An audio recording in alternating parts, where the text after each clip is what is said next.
right, so it doesn't look good over in Israel, Palestine, in Gaza. So this is what it looks like. This is what they're doing. It's just flattening.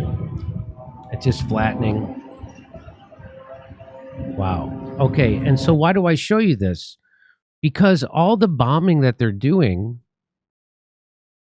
doesn't seem to be hitting any of Hamas's military targets because they're in tunnels down deep enough where the bombs can't get them.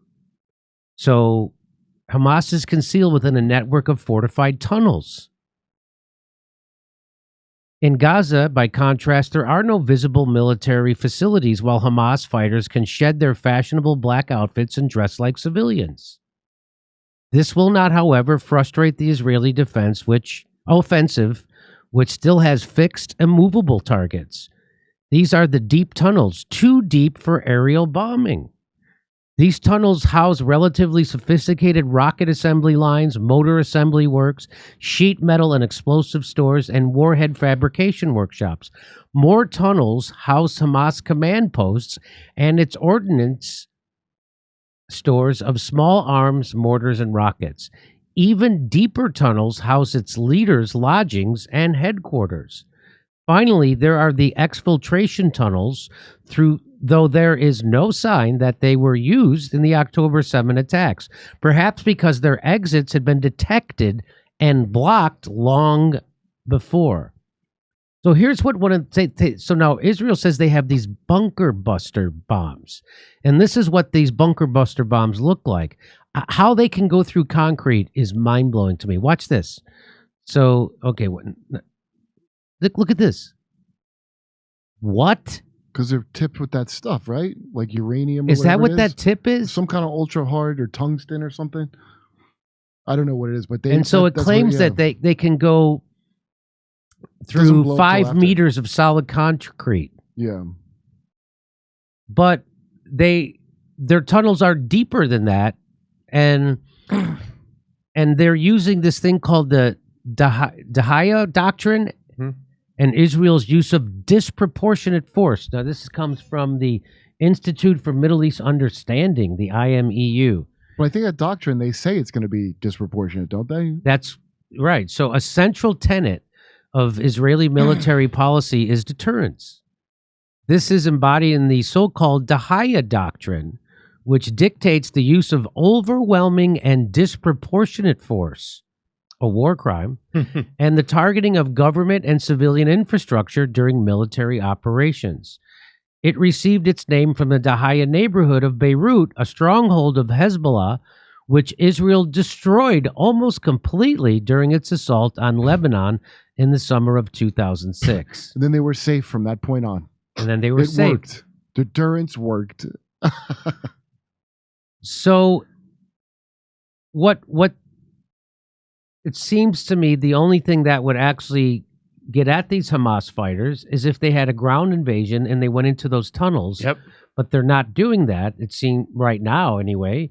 Right now they're just flattening Gaza. Mm-hmm. And in the view of a lot of people, committing war crimes. Well, I hope their hostages are in the tunnels safe while they're killing the people up top. And it's collective punishment and all that stuff. And so if they're in the tunnels, why do they keep, if they're in the tunnels, why do they keep doing this? Why do they keep flattening buildings above ground? Well, to make it cleared out for the settlers? That's what I thought.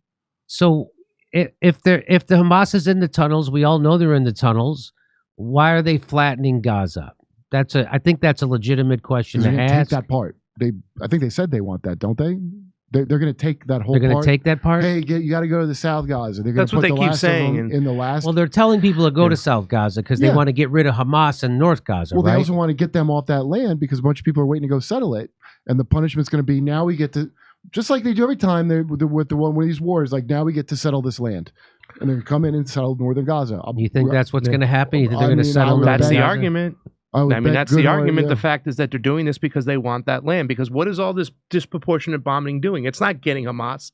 They got to go in there, and the only way to get rid of them is if they go in there by foot. If you live in Israel, they're open. The people that are gung ho for this we're openly saying that. Why are they even allowed to have that much land?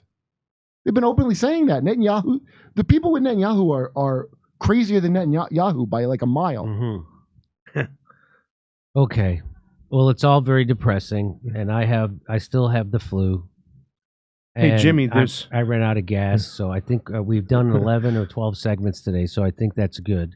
And just in closing, too, just a theory, because I know it's coming up. There's Israeli personnel, Israeli government leaders who were saying that they found chemicals of mass destruction, chemical weapons on Hamas militants and whatnot, that they're planning.